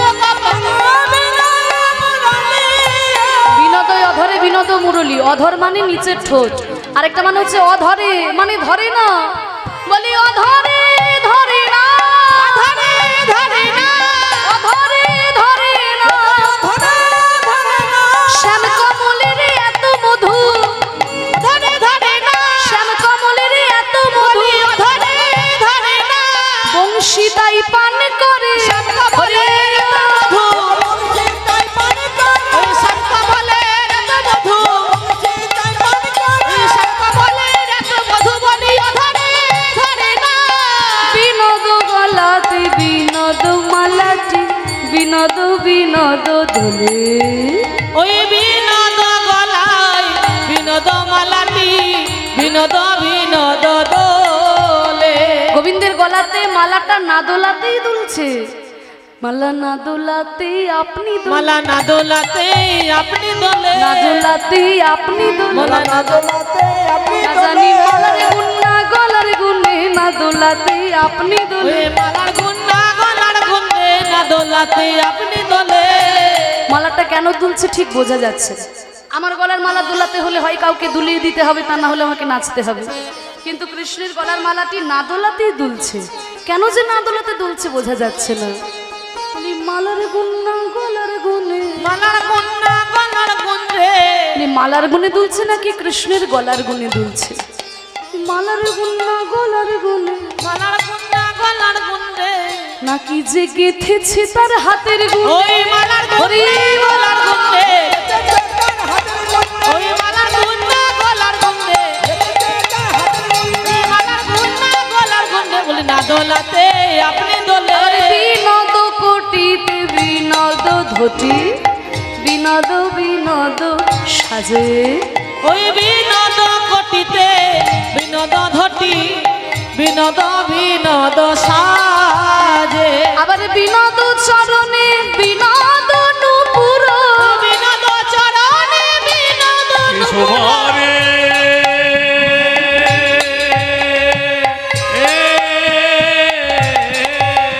ওই বিনোদ চরণে বিনোদ নুপুর, আমার পরাণে বধূ, মধু নুপুর বাজে মধুর মধুর, মধু নুপুর বাজে মধুর মধুর মধুর মধুর, ওই মন মজাতে ব্রজ মধুর, মধুর মধুর মালাতে বুঝো মধু, বাজে মধুর মধুর, মজাতে আমার প্রাণ মধু। কহে যদুনাথ বিনোদ নগর, বিনোদ কদম্ব তলে, ওই কহে যদুনাথ বিনোদ নাগর, বিনোদ কদম্ব মূলে, ওই কত বিনোদিনী বিনোদের কত বিনোদিনী বিনোদ হেরিয়া, কলসি ভাসাইল জলে গো, কলসি ভাসাইল জলে, তারা কুল কলসি ভাসাইল জলে, কুল কলসি ভাসাইল জলে, কুলে গোবিন্দ মিলে না বলে, কুল কলসি ভাসাইল জলে। কবিরাজ, ও কবিরাজ, আরে আমি এতক্ষণ ধরে এখানে দাঁড়িয়ে আছি, তুমি তখন থেকে কি গান গেয়ে চলেছে, একবার হুশ করে আমার দিকে তাকাচ্ছ না? আমি এসেছি নবাব। আসলে ভক্ত যখন কৃষ্ণ কথায় ডুবে থাকে তার তো কিছু হুঁশ থাকে না। নবাব এসে দাঁড়িয়ে আছে, কবিরাজের হুঁশ নেই। এতক্ষণ রূপের পদাবলী গাইতে গাইতে ভাবে ডুবেছিল। হঠাৎ যেই নবাবের কণ্ঠস্বর কানে গেছে, অমনি চমকে উঠেছে কবিরাজ। আর চমকে উঠে যেই নবাবের দিকে তাকাতে যাবে, তখন ছিল একটু একটু গরম। আর ওই গরমের মধ্যে নবাবকে হাওয়া করছিল দুজন ময়ূরের পালকের পাখা দিয়ে। মাইরা দেখেছো তো ময়ূরের পালকের পাখা? এবার ময়ূরের পালকের পাখা দিয়ে যখন হাওয়া করছে, অমনি যতগুলো ময়ূরের পালক ততগুলো কৃষ্ণ বদন দেখে থাকতে পারলো না, ছাড় খেয়ে পড়লো। হে কৃষ্ণ করুণা সিন্ধু, করুণা সিন্ধু, দীনবন্ধু জগৎপতে, জগৎপতে, গোপেশ গোপিকা কান্ত, রাধা কান্ত নমস্তুতে, রাধা কান্ত নমস্তুতে। এখানে আমি কবিরাজকে দেখতে এলাম, আর কবিরাজ আমায় দেখে অজ্ঞান হয়ে গেল। কে আছে সোর জ্ঞান ফেরায়? মুখে জলের ছিটা দিয়ে জ্ঞান ফেরালো কবিরাজ। নবাব, নবাব আপনি? আরে আমি তোমাকে দেখতে এলাম, আর তুমি যে আমায় দেখে অজ্ঞান হয়ে গেলে, কি হয়েছে তোমার? কি করে নবাবকে বোঝায়? যতগুলো ময়ূরের পালক ততগুলো কৃষ্ণ বদন দেখে আমি থাকতে পারি নাই। এই কথা শুনলে হয়তো নবাব রহস্য করবে, আমি বরং একটু ঘুরিয়ে বলি। নবাব বলো কবিরাজ, আমি তো লোকের রোগ সারাই, কিন্তু আমি নিজেই একটা রোগ পুষে রেখেছি। সে কি, সে কি তোমার কি হয়েছে কবিরাজ? নবাব, নবাব আমার একটু মির্গি রোগ কবিরাজ। তুমি বোধহয় জানো না কবিরাজ, আমার এই বাংলা একটা আইন আছে। আমার মুখের সামনে দাঁড়িয়ে যদি কেউ মিথ্যে কথা বলে, সঙ্গে সঙ্গে আমি তার জিহ্বা ছেদন করে দিই। কিন্তু তুমি একদিন আমাকে প্রাণে বাঁচিয়েছো, তাই সেই শাস্তি তোমায় দিলাম না। আচ্ছা বলো তো কবিরাজ, তোমার যদি মির্গি রোগী হবে, তবে অজ্ঞান হওয়ার সময় তোমার মুখে কৃষ্ণ নাম এলো কি করে? মির্গি রোগী কি কৃষ্ণ কৃষ্ণ বলে অজ্ঞান হয়? আরো আছে, তোমার যদি মির্গি রোগী হবে, তবে অজ্ঞান হওয়ার সময় তোমার চোখে জল এলো কি করে? মির্গি রোগী কি কাঁদতে কাঁদতে অজ্ঞান হয়? শোনো কবিরাজ, রোগ তোমার আছে, তবে মির্গি নয়, কৃষ্ণ অনুরাগের রোগ। ওই যে বলছিলে না, বিনোদ চিকুরে বিনোদ বরিহা। আরে বাবা, হিন্দু আমি নই, কিন্তু বাঙালি তো বটে। বৈষ্ণব পদাবলীর মানে তো বুঝি। বিনোদ চিকুরে বিনোদ বরিহা, তার মানে তোমার ভগবানের মাথায় ময়ূরের পালক আছে, আর ওই ময়ূরের পালকের পাখা দিয়ে আমাকে হাওয়া করছে। ওই পালকের দিকে তাকিয়ে তোমার ভগবানের মুখটা তোমার মনে পড়ে গেছে, তাই তুমি অজ্ঞান হয়ে পড়েছো। নবাব, নবাব আপনি আমার মনের কথা বুঝলেন কি করে? নবাব, তোমার মতো 10 জনের মনের কথা বুঝতে পারি বলেই তো সারা বাংলার নবাব হয়েছি। আমি বড় ভুল করেছি আপনাকে মিথ্যে বলে। না না না, ভুল তুমি করনি কবিরাজ, ভুল করেছে এই নবাব। আমি তোমাকে চিনতে পারিনি কবিরাজ, আমি তোমায় চিনতে পারি নাই। আমি এতদিন ভাবতাম তুমি আমার একটা কেনা চাকর, কিন্তু আজকে বুঝতে পারছি তুমি কত বড় ভক্ত। এত বড় ভক্তের হাতে আমি তো সেবা নিতে পারি না। তাই যাও, তুমি ওই শ্রীখণ্ডে ফিরে যাও, দিন দরিদ্রের চিকিৎসা করো, আর অর্থনৈতিক চিন্তা যাতে না থাকে, তাই ওই শ্রীখণ্ড অঞ্চল আমি তোমার নামেই লিখে দিলাম। আর নবাব যদি কোনোদিন বিপদে পড়ে, তাহলে একটু দেখে যেও। নবাবের কাছে বিদায় নিয়ে ছুটতে ছুটতে আসছে। হে গৌরহরি, তুমি যা বলেছিলে তাই হলো গৌরহরি। কৃষ্ণের ইচ্ছা হলে আমি আবার শ্রীখণ্ডে ফিরে আসবো। এই তো আমি শ্রীখণ্ডে ফিরে এসেছি। এবার থেকে আমি কারোর কাছে পয়সা নেব না, আমি গোপীনাথের পুজো করবো, আর বিনা পয়সায় চিকিৎসা করে বেড়াবো। চিকিৎসা করতে বসেছে, একজন ছুটে এসে বলছে, কবিরাজ ঠাকুর আপনি চিকিৎসা করছেন, ওদিকে দেখুন আপনার স্ত্রী কেমন ছটফট করছে। কি বললি? আমার স্ত্রী ছটফট করছে? ছুটে গিয়েছে, কই ঘটনি, তোমার কি হয়েছে? ওগো স্বামী, ওগো স্বামী, সকালবেলা যন্ত্রণায় আমার হাত পা যেন ছিঁড়ে যাচ্ছে। একি, আমি কোনো রোগ ধরতে পারছি না কেন স্বামী? এই যন্ত্রণা আমার সহ্য হয় না, আপনি কিছু করুন স্বামী। একি, আমি কোনো রোগ ধরতে পারছি না কেন? তবে কি আমি চিকিৎসা ভুলে গেলাম? গৌরহরি,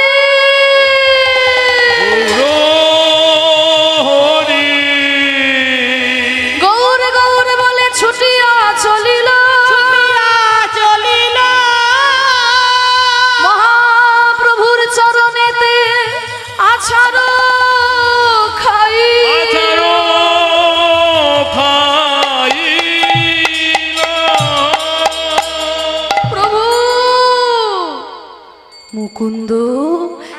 এতদিন পর আমাকে মনে পড়েছে ঠাকুর, আমরা যে সংসারী জীব, বিপদে না পড়লে যে তোমার কথা মনে পড়ে না ঠাকুর।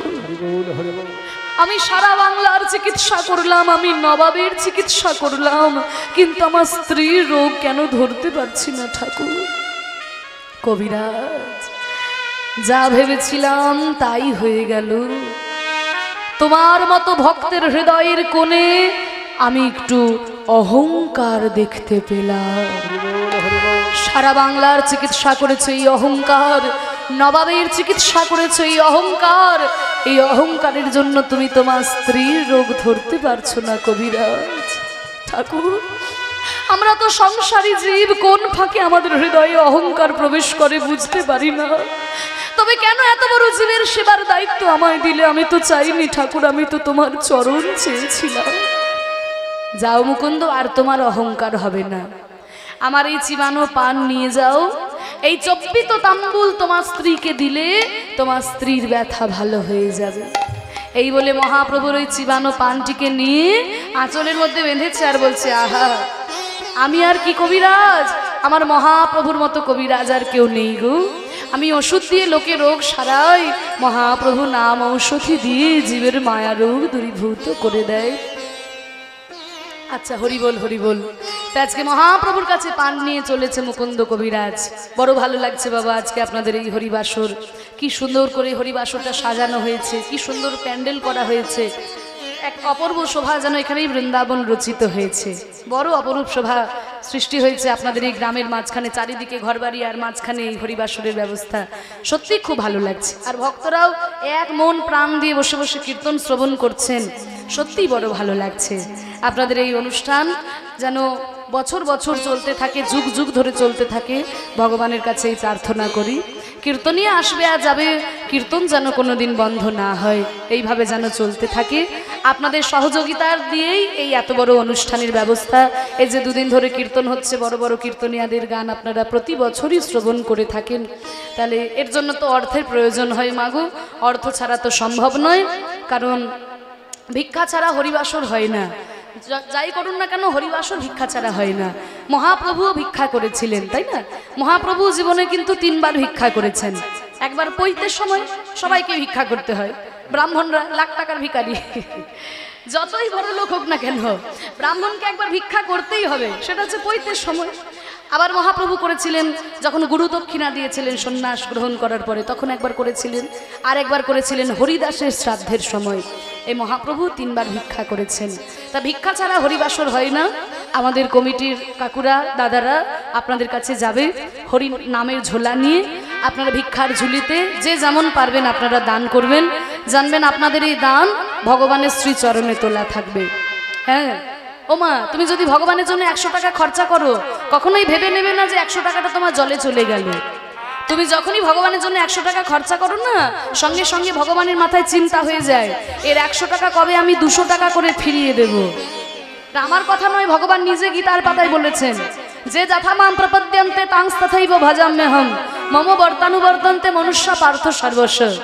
যে আমাকে যেমন ভাবে ভজনা করে আমি তাকে ঠিক তেমন ভাবে ফিরিয়ে দিই, দরকার হলে আরো বেশি বেশি করে ফিরিয়ে দিই। মানে 100 টাকা যদি তুমি খরচা করো, 100 টাকা তুমি পাবে, আবার ভগবানের তরফ থেকে উপরে কিছু পেয়ে যাবে। হরি বল। তাই তোমাদের কাছে যাচ্ছে ভিক্ষার ঝুলি নিয়ে, তোমরা একটু বেশি বেশি করে দান করবে। ও মাইরা, এখন থেকে ঠুংঠাং আওয়াজ করো না, ঠুংঠাং আওয়াজ করবে না। ঠুংঠাং কেউ নেয় না, একটু যেন খটমট করে। মায়েদের কাছে এখন অনেক পয়সা, লক্ষ্মী ভান্ডারের টাকা। হরি বল। বাবাদের কাছে যাও, বাবারা সব লুকিয়ে রেখেছে, একটু বেশি বেশি করে দেবে।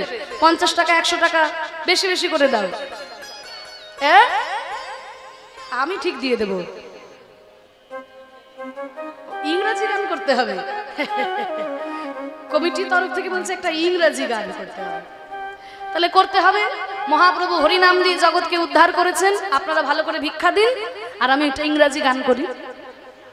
মহাপ্রভু হরিনাম দিয়ে আমাদেরকে উদ্ধার করলেন। কি দিলেন? আমাদেরকে প্রেম দিয়ে উদ্ধার করলেন। তাই মহাপ্রভুর এই প্রেমে জগৎ উদ্ধার হয়ে গেল। মুকুন্দ কবিরাজও আজকে হরিনাম করতে করতে আসছে। আহা, মহাপ্রভু আমাদের এই হরিনামের মাঝে হরিনাম তিনি আমাদেরকে দান করলেন। আহা। To the temple of my body, to the temple of my body, come Ghanasham. Hari Bol.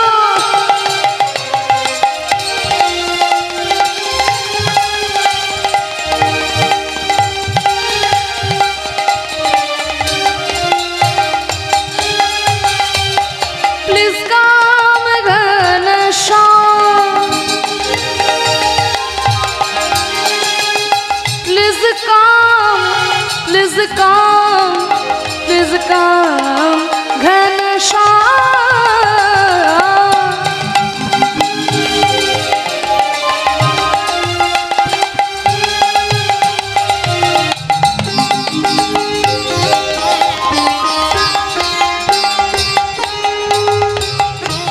To the temple of my body come Ghanasham. আমার এই হৃদয়ের মন্দিরে তুমি এসো হে ঘনশ্যাম। টেম্পল মানে মন্দির, এই দেহরূপী মন্দিরে হৃদয়ের মন্দিরে তুমি এসো। এই হৃদয়ের মন্দির আমি তোমার জন্য সাজিয়ে রেখেছি। Then Sri Krishna is saying, oh my devotee, if I go to the temple of your body, what will you offer me? আমি যদি তোমার হৃদয়ের মন্দিরে যাই তুমি আমাকে কি দেবে? আমি তোমার জন্য সব রেখেছি। Mind is my fragrant flower, tear is my Ganga shower, mind is my fragrant flower, tear is my Ganga shower. Mind is my fragrant flower. Mind মানে মন, fragrant মানে সুগন্ধ, flower মানে ফুল। আমার মন হচ্ছে সুগন্ধি ফুল, আমি বাইরের ফুল দেব না, এই মন ফুল আমি তোমার চরণে দেব। Mind is my fragrant flower, tear is my Ganga shower. Please come to my heart flower. Please come to my heart flower. Rain here. Please come to my heart's power. মানে আমার হৃদয়ের কক্ষে তুমি এসো।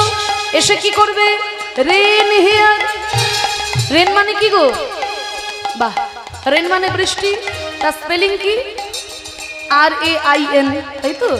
কিন্তু আমি যে রেনটা বলছি তার বানান আলাদা, মানেও আলাদা। RAIN, রেন মানে হচ্ছে বৃষ্টি, কিন্তু আমি যে রেনটা বলছি তার স্পেলিং হচ্ছে REIGN। এই রেনের মানে হচ্ছে রাজত্ব করা। আমার এই হৃদয়ে এসে তুমি রাজত্ব করো বধূ, আর তোমাকে কোথাও যেতে দেব না।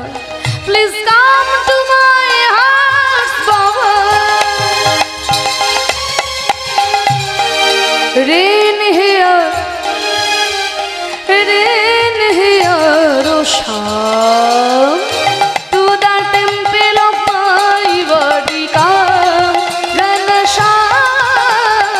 হরি বল।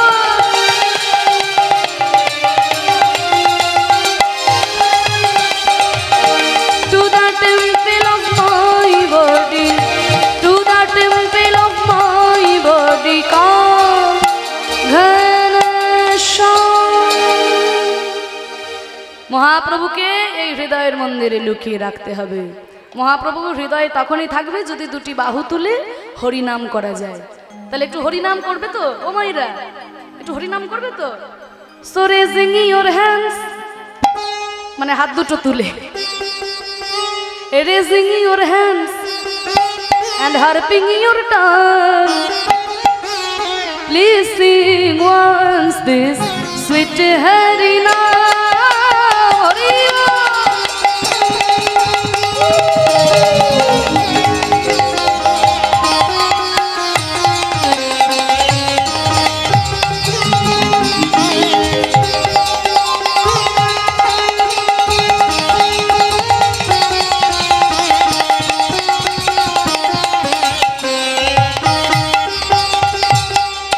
Sing sweet Harinam.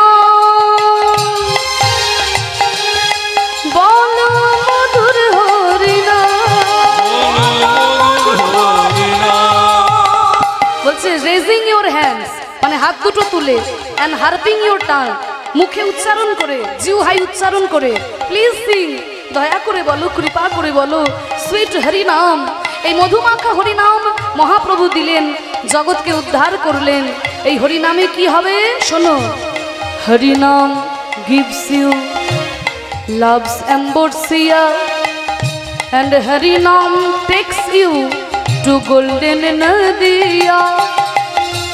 Harinam gives you love's ambrosia. Harinam will give you the ambrosia of love. Ambrosia মানে হচ্ছে অমৃত, প্রেমের অমৃত তোমাকে দেবে। যেই প্রেম পেলে অমানুষ থেকে মানুষ হওয়া যায়, আর মানুষ থেকে দেবতা পর্যন্ত হয়ে যাওয়া যায়। Harinam gives you love's ambrosia and Harinam takes you to golden Nadia. এই হরিনাম তোমাকে সোনার নদিয়ায় নিয়ে যাবে। And Harinam gives you the divine idea. এবং এই হরিনাম তোমাকে জানাবে, Krishna puts all his power in his Harinam. ভগবান শ্রীকৃষ্ণ সমস্ত শক্তি এই নামের মধ্যে দিয়ে রেখেছে। নাম করলে সেই নামীকে পেয়ে যাবে। হরিনাম gives you love's ambrosia and Harinam takes you to golden Nadia. And Harinam gives you the divine idea. Krishna puts all his power in his Harinam. So raising your hands and Hari Bol.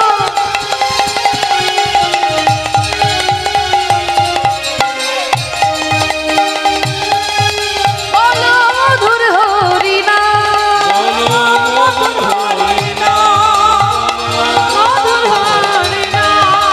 তাহলে হাত দুটো তুলে হরিনাম তোমাকে লাভ স্যাম্বরসিয়া দেবে। তাহলে হরিনাম কেন করবে, কেন করবে হরিনাম? তবে শুনে রাখো, don't think your self, you are always free, you are a guest of this world for days 2 or 3. Don't think your self, you are always free. তুমি ভেবো না যে এইভাবেই তোমার জীবন পেরিয়ে যাবে। দুদিনের অতিথি মাত্র আমরা পৃথিবীতে। We are a guest of this world for days 2 or 3. 2-3 দিনের অতিথি হয়ে আমরা এসেছি। তাই বলছে শোনো, don't think yourself, you are always free, you are a guest of this world for days 2 or 3. So take shelter under the devotion's tree. Take shelter under the devotion's tree. মানে ভক্তিরূপী গাছের তলায় একটু বিশ্রাম নাও। Take shelter under the devotion's tree. তাহলে ভক্তিরূপী গাছের তলায় যদি তুমি বিশ্রাম নাও কি হবে? Maya can't bind your soul will be calm. মানে তোমার এই আত্মাকে মায়া, এই জাগতিক মায়ায় জর্জরিত করতে পারবে না, আর তোমার মন শান্তিতে পরিপূর্ণ থাকবে। Maya can't bind your soul will become. So raising your hands and harping your tongue, please sing once this sweet Harinam. Bolo madhur Harinam, bolo madhur Harinam. Sing sweet Harinam, madhur Harinam. Hari Bol.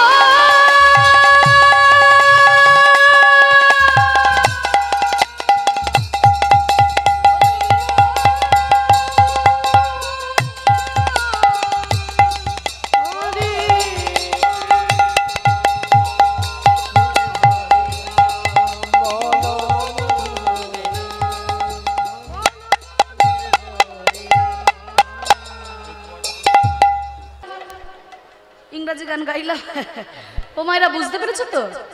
হ্যাঁ, হরি বল।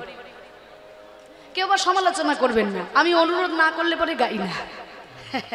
অনেকে বলে দিদি তুমি ইংরাজিতে MA করেছো, তাই ইংরাজি গান একটু শুনতে চাই। হ্যাঁ, তোমরা আবার কেউ সমালোচনা করো না, না শুনতে চাইলে আমি গাই না। হরি বল। হ্যাঁ হ্যাঁ, চলো। তা দেখুন মুকুন্দ কবিরাজ আজকে যখন পানটাকে নিয়ে ঘরণীর কাছে এসে বলছে, কই গো ঘরণী, মুখ খোলো, এই দেখো মহাপ্রভু তোমার জন্য পান পাঠিয়ে দিয়েছে, আর তোমার ব্যথা থাকবে না। এই বলে পানটিকে যেই না মুখের মধ্যে নিয়েছে, স্বামী এই পান দিলে না অমৃত, খেতে না খেতে যেন আমার সব রোগ দূরে চলে গেল। ব্যথা শুধু দূরে গেল তা নয় গো মা, মুকুন্দ কবিরাজের স্ত্রী হলেন গর্ভবতী। তা সেই গর্ভ পূর্ণ হলো কবে? তোমরা জানো তো মুকুন্দ কবিরাজের ছেলে জন্মদিন? হ্যাঁ, বাহ, বাবা কিন্তু বলেছে। ও মা, তোমরা জানো তো? আচ্ছা, সবাই জানে, আমি একটু বলে দিই। বলো তো কোন দিনে ছোট ছোট বাচ্চারা বইপত্র নিয়ে স্নান টান করে এক দেবীর চরণে পুষ্পাঞ্জলি দেয়? হ্যাঁ, সবাই বলে দিল। ওই সরস্বতী পুজোর দিন মুকুন্দ কবিরাজের বাড়িতেও ধুমধাম করে সরস্বতী পুজো হচ্ছে। বড় বড় ঠাকুর মশাইরা এসেছে, বাচ্চারা এসেছে। বাচ্চারা এসেছো তো? এসেছি। অঞ্জলি দেবে? সবাই হাত জোর করে বসো। আপনারা সবাই একটু হাত জোর করে বসো, কারণ এখানে আপনারা সবাই শিশু। শিশু মন না নিয়ে গেলে ভগবানের কাছে যাওয়া যায় না। তবে সবাই একটু শিশু হয়ে বসুন, আমি মন্ত্রগুলো বলি। বলো, নম অপবিত্র। অপবিত্র তোমরা বলছো? এটা আমি না কিছু শুনতে পাচ্ছি না। আসলে কি জানো, তাই মাইকে গান করে করে না আমার কানটাই বোধহয় খারাপ হয়ে গেছে। তোমরা সবাই বলছো, আমি শুনতে পাচ্ছি না। একটু জোর করে বলো তো, একটু জোর করে বলো। নম, এবার শুনতে পেয়েছি। অপবিত্র পবিত্র বা সর্বাবস্থান গত বিভাগ যস্মরে পুণ্ডরিকাক্ষং সবাহ্য অভ্যন্তরং শুচি নমো শুচি নমো শুচি নমো শুচি। এবার ফুল নাও। এত ফুল কোথায় পাবো? তাহলে তো আগে থেকে জোগাড় রাখলে ভালো হতো। না না, বাইরের ফুল নয়, বাইরের ফুল দিয়ে তো মাকে গত সরস্বতী পুজোয় পুজো করেছেন, আবার সামনের বছরে দেবেন। এই যে ফুলটা, এটা হলো মন ফুল। এই মন ফুল দেখুন তো সরস্বতী চরণে দিতে পারেন কিনা। এই মন ফুলকে নিয়ে আমরা সরস্বতীর চরণে নিবেদন করি। বলুন, নমো ভদ্র কাল্যই নমো নিত্যং সরস্বত্যই নমো নমো বেদ বেদাঙ্গ বেদান্ত বিদ্যা স্থানেভ্য এ বছর এস স ভক্তি চন্দন চিত্ত পুষ্পাঞ্জলি সরস্বত্যই নমো নমো। জয় জয় দেবী চরাচর সারে কুচযুগ শোভিত মুক্তাহারে বীণা রঞ্জিত পুস্তক হস্তে ভগবতী ভারতী দেবী নমস্তুতে। মন দিয়ে সরস্বতী স্তব শুনুন। ও শ্বেত পদ্মাসনা দেবী শ্বেত পুষ্পোপশোভিতা শ্বেতাম্বরধরা নিত্য শ্বেত গন্ধানুলেপনা सरस्वती महाभागे विद्ये कमललोचने विश्वरूपे विशालाक्षी विद्यां देहि नमस्तुते। विश्वरूपे विशालाक्षी विद्यां देहि नमस्तुते। विश्वरूपे विशालाक्षी विद्यां देहि नमस्तुते। सरस्वती माँ की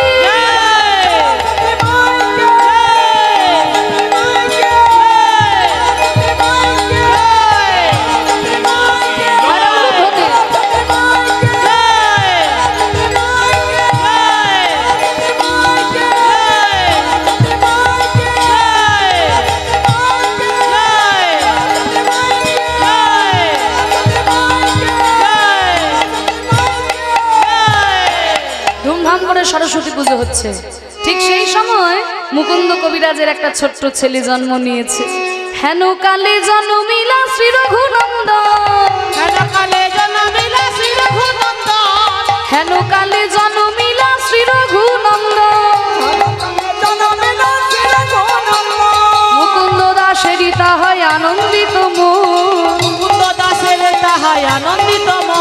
আজ আনন্দ আর ধরে না, আনন্দ আর ধরে না, পুত্রের বদনে হেরে আনন্দ আর ধরে না, পুত্রের বদন হেরে আনন্দ আর ধরে না। একজন ছুটে এসে বলছে, কবিরাজ ঠাকুর আপনি পুজো করছেন, ওদিকে আপনার ছেলে হয়েছে। হ্যাঁ, কি বললি? আমার ছেলে হয়েছে? ছেলেটাকে নিয়ে কি করতে হয় দেখি। মায়ের চরণে দিয়ে বলছে, মা তোমার কৃপা ছাড়া কিচ্ছু হবে না মা, কৃপা করো মা, কৃপা করো মা, কৃপা করো মা, বাগদেবী বিনা পানি কৃপা করো মা, বাগদেবী বিনা পানি কৃপা করো মা, যেন সংকীর্তন গাইতে পারে কৃপা করো মা, সংকীর্তন গাইতে পারি কৃপা করো মা, যেন ভাগবত পড়তে পারে কৃপা করো মা, যেন ভাগবত পড়তে পারি এই কৃপা করো মা, দুই কানে শোনাইল মধুর হরিনাম। দুই কানে শোনাইল মধুর হরিনাম। সরস্বতী কৃপা ছাড়া কিচ্ছু হবে না, সরস্বতী কৃপা ছাড়া পড়াশোনা হবে না, পড়াশোনা ভালো করে না শিখলে গান বাজনাও শিখতে পারবে না। তা আগে সরস্বতীর কাছে চেয়ে নিল যেন ভাগবত পাঠ করতে পারে, সংকীর্তন গাইতে পারে, তার সঙ্গে সঙ্গে দুই কানে শোনাইল মধুর হরিনাম। ওই দুই কানে শোনাইল মধুর হরিনাম। আগে নাম শোনালো, আগে নাম শোনালো, মায়ার কথা শোনারে আগে হরিনাম শোনালো, মায়ের কথা শোনার আগে হরিনাম শোনালো, সংসারের কথা শোনারে আগে নাম শোনালো, সংসারের কথা শোনার আগে, আরে নামময় দেহ হলো, সংসারের কথা শোনার আগে, সংসারের কথা শোনার আগে, সংসারের কথা শোনার আগে, আগে নাম শোনালো, দুই কানে শোনাইল মধুর হরিনাম। দুই কানে শোনাইল মধুর হরিনাম। ছোট্ট ছেলে রূপে জন্মগ্রহণ করলো, নাম রাখা হলো রঘুনন্দন। ধীরে ধীরে বড় হয়ে উঠছে রঘুনন্দন, 7 বছর বয়স হয়েছে। মুকুন্দ কবিরাজের রোজকার কাজ হলো সকালবেলায় কাক ভোরে উঠে কৃষ্ণ পূজা করে চিকিৎসা করতে বেরোন বিনা পয়সায়। ভোরবেলায় উঠে ভাগবত পাঠ করে, কোনোদিন ভাগবত পাঠে শ্রোতা হয় না। আজকে তাকিয়ে দেখে একটা শ্রোতা বসে আছে, শ্রোতাটির বয়সটি অল্প, শ্রোতাটির নাম রঘুনন্দন। বাবাও যেমন ছেলেও তেমন। ওই যে একটা কথা আছে না, সিপাহি কা ঘোড়া, না আগে হচ্ছে বাপ কা বেটা, বাপ কা বেটা সিপাহি কা ঘোড়া, কুছ নেই তো থোড়া থোড়া। সব গুণ যদি না থাকে কিছুটা গুণ তো থাকবে। বাবা বসেছে ভাগবত পাঠ করতে, ছেলে বসে পড়েছে শুনতে, পাঠ করে চলেছে। बरहा पे रंग नटवर बपू करनया कर्णिकार बिभ्याद वाश कनक कपिशम बैजंतीं च माला रंध्रार वेरूरधर सुधया पूरयं गोप वृंदा वृंदारण्यं शपथ रमणं पाभिषनिर्हित कीर्ति। কেমন লাগলো রঘু? খুব ভালো লেগেছে বাবা। কিছু মানে না বাবা, মানে তো কিছু। শোন, তুই যেমন একটা ছোট্ট ছেলে, অমনি একটা ছোট্ট ছেলে ছিল প্রহ্লাদ। তার বাবা ভগবানকে মানে না, ছেলে ভগবান ছাড়া কিছু জানে না। তার বাবা বলে তোর ভগবান কোথায় আছে দেখা দেখি, ছেলে বলে ভগবান কোথায় নেই তাই বলো, একবার ডাকলেই পাওয়া যাবে, ডেকে দেখো। তুই ডাক। যেই ডাকলো প্রহ্লাদ, ওই স্ফটিক স্তম্ভ ভেদ করে ভগবান নারায়ণ নরসিংহ রূপ ধরে প্রহ্লাদের পিতাকে হত্যা করে প্রহ্লাদকে দিল ভক্তির রাজত্ব। তা বাবা রঘু, তুইও যদি গোপীনাথের পুজো করতে পারিস, তুইও গোপীনাথের কৃপা পাবি, যা। এই বলে মুকুন্দ কবিরা যখন পুজো করতে বসেছে, এক মনে পুজো করছে, আর পাশে গ্রামের একটা ছেলে ছুটে এসেছে, কবিরাজ ঠাকুর, কবিরাজ ঠাকুর আপনি তাড়াতাড়ি চলুন, আপনি না গেলে আমার বাবাকে বাঁচাতে পারবো না। দাঁড়া, আমি পুজোটা করে নিই, তারপর তো যাব। কেঁদে উঠলো ছেলেটা, কবিরাজ ঠাকুর আপনি এসেও গোপীনাথের পুজো করতে পারবেন, কিন্তু যদি দেরি করেন আমার বাবাকে আর বাঁচাতে পারবো না। আমার কাছে পয়সা নেই বলেই আপনার কাছে ছুটে এসেছি, শুনেছি আপনি নাকি বিনা পয়সায় চিকিৎসা করেন। হে গৌর হরি, তুমি বলেছিলে একদিকে কৃষ্ণ সেবা, একদিকে জীবের সেবা। কৃষ্ণ সেবা করতে গিয়ে জীবের সেবা এসে গেছে, আমি কোনটা আগে করব? না না না না, আগে আমার ভক্ত সেবা। ভক্ত সেবাই না হয় আমি করতে যাব, কিন্তু আমি যদি গোপীনাথের পুজো ফেলে রেখে চলে যাই, আমি যে মন দিয়ে চিকিৎসাটাও করতে পারবো না। আর আমি এমন লোক, আমি একটা ঠাকুর মশাই রাখিনি, অহংকার হবে বলে আমি পুজো করে চলেছি। আচ্ছা আচ্ছা, আমার রঘুনন্দন আস্তে আস্তে বড় হচ্ছে না? আজকের মতো পুজোর দায়িত্বটা রঘুর উপরে দিয়ে দিলে কেমন হয়? আচ্ছা ডেকে তো দেখি।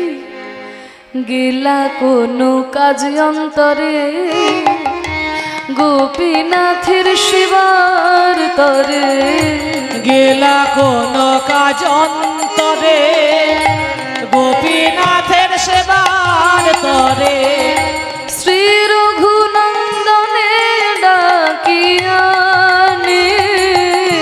শ্রী রঘুনন্দনে ডাকিয়ানি শ্রী রঘুনন্দনে ডাকিয়ানি রঘু, বাবা রঘু, আমায় ডেকেছো বাবা? হ্যাঁ তোমায় ডেকেছি, এসো আমার কোলে এসো। আমার বাবা আমায় কিছু বলবে? ওরে রঘু রে, আমি তোকে কোনোদিন কোনো আদেশ করি নাই, আজকে তোকে আদেশ করব, তুই রক্ষা করবি। বাবা আমি তোমার পুত্র, তুমি যা আদেশ করবে তাই আমার কাছে বেদবাক্য বাবা। তাই নাকি? এই দেখ আমি তো পুজো করতে বসেছি, আর ওই পাশে গ্রামের ছেলেটা আমাকে ডেকে নিয়ে যেতে এসেছে। আমি না গেলে ওর বাবাকে বাঁচাতে পারবে না। তাই বাবা রঘু, আমি বলছিলাম আজকের মতো গোপীনাথের পুজোটা তুই করবি বাবা? হ্যাঁ রঘু, আমার কোনো ঠাকুর মশাই নেই, আর আমি যদি গোপীনাথের পুজো ফেলে রেখে চলে যাই, আমি যে মন দিয়ে চিকিৎসাও করতে পারবো না রঘু রে। আমার ঘরে আছে কৃষ্ণ সেবা, তারে যত্ন করে খাওয়াইবা। ঘরে আছে কৃষ্ণ সেবা, তারে যত্ন করে খাওয়াইবা। দেখো বাবা রঘু, দেখুন কত বড় ভক্ত। আমরা হলে কি বলতাম গো, বাড়িতে ঠাকুর আছে দুটো চিনি ছড়িয়ে দিন, কিন্তু বাবা তা তো নয়, ভক্তির ভাষা ভক্তির ভাবই আলাদা। ওরে রঘুরে, আমার ঘরে আছে কৃষ্ণ সেবা, তাকে যত্ন করে খাওয়াইবা। তারে অযতনে সেবা করো না, তারে অযতনে সেবা করো না, তারে অযতনে সেবা করো না, অযতনে সেবা করো না। বড় যতনের ধন গোপীনাথে আমার, অযতনে সেবা করো না, বড় যতনের ধন গোপীনাথ আমার। সে যে যতনে যতনে থাকে, ওই যতনের ধন গোপীনাথ আমার। মা যশোদার কোলালো করে, হরি ধন গোপীনাথ আমার। ধন গোপীনাথ আমার। অযতনে সেবা করো না। বাবা, বাবা পুজো করতে গেলে যে মন্তর চাই, আমি তো মন্তর জানি না বাবা। কি জানিস না? মন্তর। আরেকবার বল, মন্তর। বারবার বল দেখি, মন্তর মন্তর মন্তর। কি হচ্ছে দেখ তো রঘু, মন্তর মন্তর মন তোর, মন তোর, মন তোর। বল বল কিবা হবে শুদ্ধ মন্ত্র, কিবা হবে শুদ্ধ মন তো। ওরে থাকি যদি শুদ্ধ মন তোর, কিবা হবে ওই শুদ্ধ মন্ত্র। কিবা হবে শুদ্ধ মন তোর। থাকে যদি শুদ্ধ মন তোর, কিবা হবে শুদ্ধ মন্তর। ব্যাকরণ শিখে ভালো করে মন্ত্র উচ্চারণ করলাম, আর হৃদয়ে ভক্তি ভাবের লেশ নাই হয় না রে রঘু। মনের মতো করে যদি মনের ভগবানকে ডাকতে পারিস, তুইও গোপীনাথের কৃপা পাবি। বাবা আমি ছোট্ট ছেলে, গোপীনাথ আমার হাতে খাবে। ওরে তুই যে ভাগবত শুনলি সকালবেলায়, কি শুনলি? প্রহ্লাদও তো ছোট ছিল, ধ্রুবও তো ছোট ছিল, তাদের হাতে যদি খেয়ে থাকে তোর হাতেও খাবে। যা, আমার আর বোঝানোর সময় নেই, তুই মায়ের কাছে যা।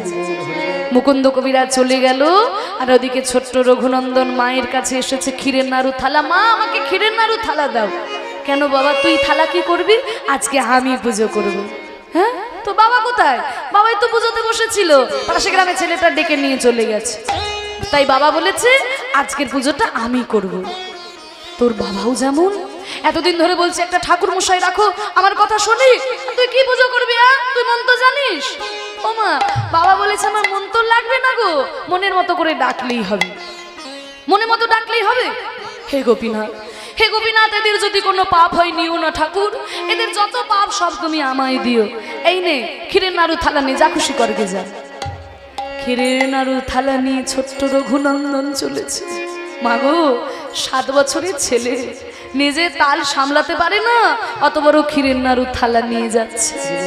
পিতার আদেশ পাইয়া পূজার সামগ্রী লইয়া, পিতার আদেশ পাইয়া পূজার সামগ্রী লইয়া গোপীনাথের সম্মুখে ধরিল, গোপীনাথের সম্মুখে ধরিল, গোপীনাথের সম্মুখে ধরিল। ঠাকুর আমি তোমাকে পুজো করতে জানি না ঠাকুর, বাবা চিকিৎসা করতে গেছে বলে আমাকে জোর করে বসতে হয়েছে। বাবা বলেছে আমার মন তো লাগবে না, মনের মতো করে ডাকলেই তুমি আসবে গোপীনাথ। এই নাও এই ক্ষীরের নাড়ু তুমি খাও। আমার ডাকে নাইবা আসলে আমার মা কত কষ্ট করে তোমার জন্য রাত্রির জেগে ক্ষীরের নাড়ু তৈরি করেছে। এই নাও গোপীনাথ, মায়ের দেওয়াই ক্ষীরের নাড়ু খাও। তুমি তো আসছো না গোপীনাথ, কি অসুবিধা তোমার? কি আমি তো বলেছি আমি তোমাকে পুজো করতে জানি না ঠাকুর। ও গোপীনাথ, তুমি এত লাজুক আমার জানা ছিল না। বাবা প্রতিদিন পুজো করতে গিয়ে আগে দরজাটা বন্ধ করে তারপর তুমি খাও। আমি দরজাটা বন্ধ করিনি বলে তুমি খাচ্ছ না, তাই তো? আমি তোমার দরজা বন্ধ করে দিচ্ছি ঠাকুর। এই তোমার দরজা বন্ধ করে দিলাম, এবার খাবে তো? কই তবুও তো তুমি খাচ্ছ না গোপীনাথ, কি অসুবিধা? কি ও আচ্ছা বলবে তো, খেতে গেলে তোমার মুখের সামনে একটা বাঁশি ধরানো আছে। আমি কি বোকা, মুখে বলে যাচ্ছি খাও খাও খাও, আর তোমার মুখের সামনে একটা বাঁশি ধরানো। আরে বাবা মুখের সামনে বাঁশি থাকলে সে খেতে পারে? দেখেছো কি বোকা আমি? তাড়াতাড়ি করে গোপীনাথের হাত থেকে বাঁশিটা নামিয়ে দিয়েছি। আচ্ছা খেতে গেলে তোমার চূড়া অসুবিধা হবে? দাঁড়াও দাঁড়াও, তোমার চূড়াটা, তোমার চূড়াও খুলে দিলাম গোপীনাথ, দরজা বন্ধ করে দিলাম, বাঁশি নামিয়ে দিলাম, চূড়া নামিয়ে দিলাম। আমি তো বলেছি আমি তোমাকে পুজো করতে জানি না ঠাকুর, কি অসুবিধা তোমার? কি অসুবিধা?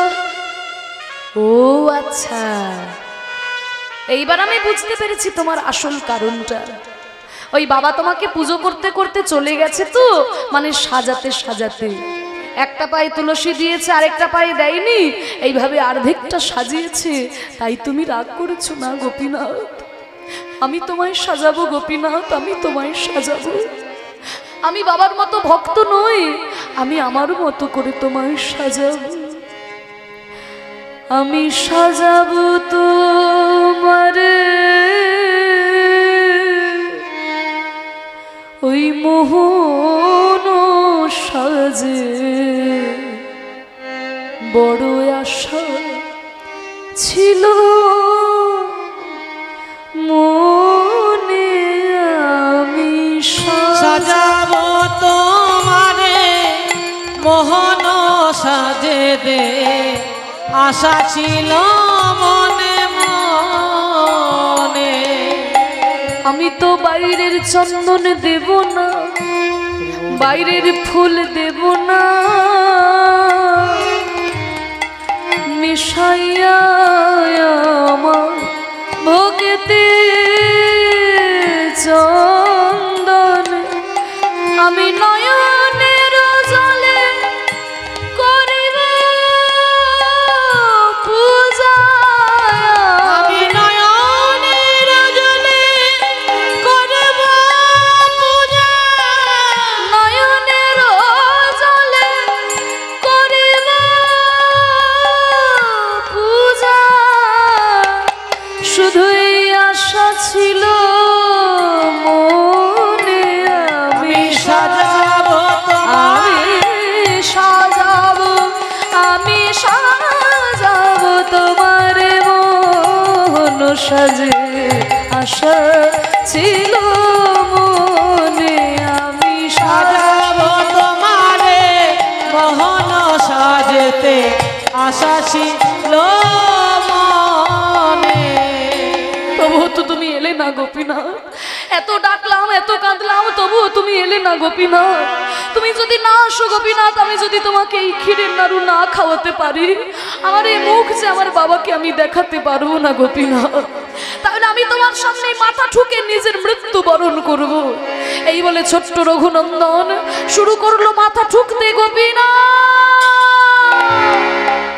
গোপীনাথ গোপীনাথ দেখা দাও, গোপীনাথ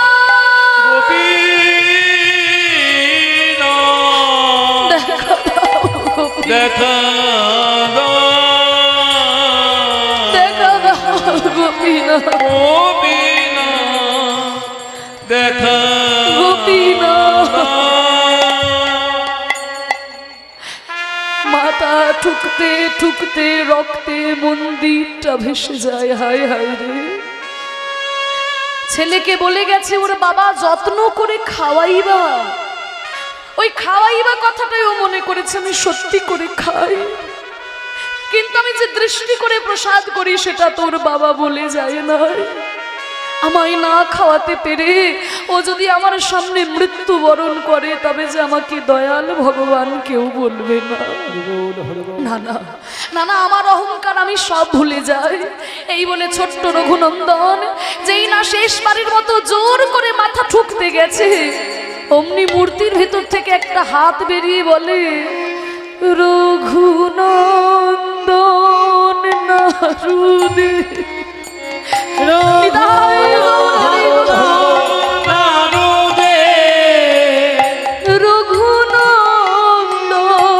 নারুদে, রঘুনন্দন নারুদে, গোপীনাথ নারু খাও, গোপীনাথ নারু রঘুনন্দন নারুদে, গোপীনাথ নারু একটা একটা করে নাড়ু গোপীনাথ আস্বাদন করছে। সব নাড়ু খেয়ে নিয়েছে, একটা নাড়ু পড়ে আছে রঘু, ওই নাড়ুটা তুই আমার হাতে দে। কেন ঠাকুর? আমার যে প্রতিজ্ঞায় আছে পূর্ব হইতে, আমায় যে ভজে আমি ভজি তইছে, যদি কেউ আমার নাম নিয়ে কাঁদে রে রঘু, আমি যে গোলকে বসে বসে তার নাম নিয়ে কাঁদে, যদি কেউ আমায় একটি ফুল দেয় আমি তাই আস্বাদন করি, ফুল না পেয়ে যদি কেউ একটি তুলসী পত্র দেয় আমি তাই খাই রে রঘু, গঙ্গার জলে না পেয়ে যদি কেউ দু ফোঁটা নয়নের জল দেয় আমি তাই আস্বাদন করি। আরে তুই দিয়েছিস আমার প্রিয় ক্ষীরের নাড়ু, তাও নয়ন জলে মিশাই,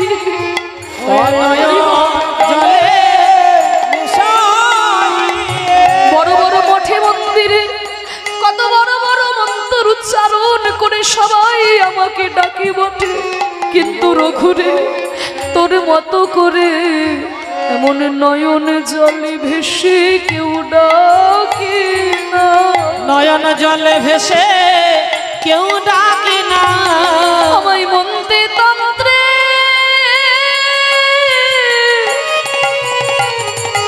সবাই ডাকে, এমন নয়ন জলে ভেসে কেউ ডাকে না।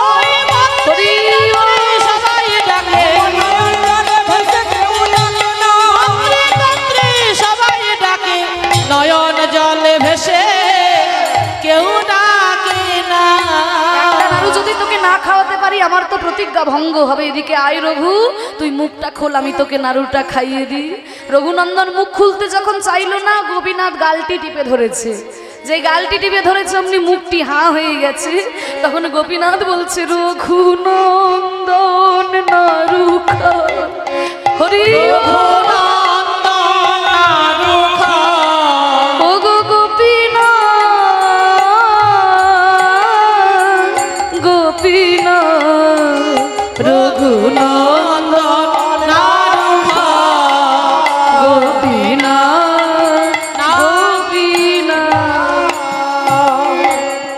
রঘুনন্দন গোপীনাথকে নাড়ু খাওয়ালো, আপনারা সবাই দর্শন করলেন।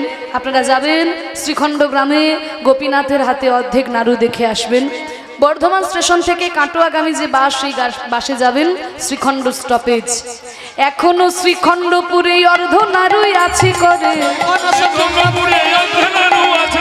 দেখে যত ভাগ্যবান গণে রে, ব্রজের মদন যেই শ্রী রঘুনন্দন সেই, উদ্ধব দাস হরি হরি হরি হরি বলে, হরি হরি হরি হরি বলে, হরি বল হরি বল, উঠেছে আনন্দের রোল, বল হরি বল, উঠেছে আনন্দের মোর, হরি বল হরি বল। জয় রাধে জয় রাধে জয় রাধে জয় রাধে জয় রাধে রাধা গোবিন্দ বল, জয় রাধে রাধা গোবিন্দ বল জয়। হরে কৃষ্ণ কৃষ্ণ কৃষ্ণ হরে হরে, হরে রাম রাম রাম হরে হরে, হরে কৃষ্ণ কৃষ্ণ কৃষ্ণ হরে হরে, হরে রাম রাম রাম হরে হরে। জয় রাধে জয় রাধে জয় রাধে